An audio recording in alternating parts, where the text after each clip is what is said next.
ఆంధ్రప్రదేశ్ మహిళా కమిషన్ చైర్పర్సన్‌గా రాయపాటి శైలజ. వాస్తవంగా తను జేఏసీ ఏదైతే అమరావతి జేఏసీకి సంబంధించినటువంటి ప్రతినిధి.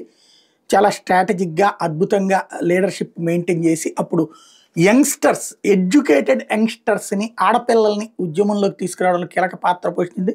యువత మైండ్ సెట్‌ని మార్చడంలో కీలక పాత్ర పోషించింది. అందుకే ఆమెకి రాజ్యాంగబద్ధమైనటువంటి మహిళా కమిషన్ చైర్పర్సన్ పదవి ఇచ్చారు. ఆమెకి ఒక చేదు అనుభవం ఎదురైంది.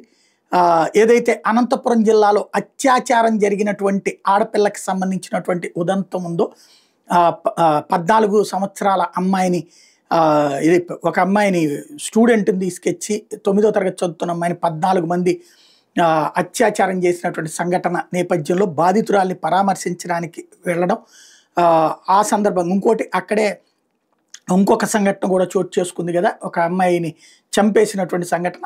వీటి నేపథ్యంలో రెండింటి కోసం వెళ్ళారా, ఒక్కదాని గురించి వెళ్ళారా తెలియదు, కానీ ఆమెను అడ్డుకునేందుకు దళిత సంఘాలు ప్రయత్నించి మహిళలు, చిన్నారుల మీద టీడీపీ నేతలు అఘాయిత్యాల మీద నిరసన అంటూ ఎందుకు చర్యలు తీసుకోవడం లేదంటూ ఆగ్రహం వ్యక్తం చేశారు.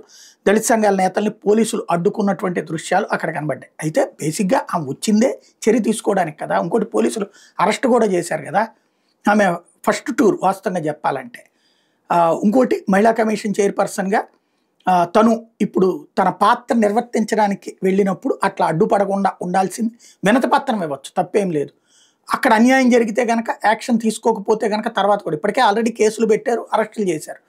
ఇంకా మిగతా వాళ్ళని ఎవరినన్నా చేయకపోతే ఇదిగో వీళ్ళని చేయట్లేదు అన్నటువంటి వినతిపత్రం ఇస్తే బాగుండేది.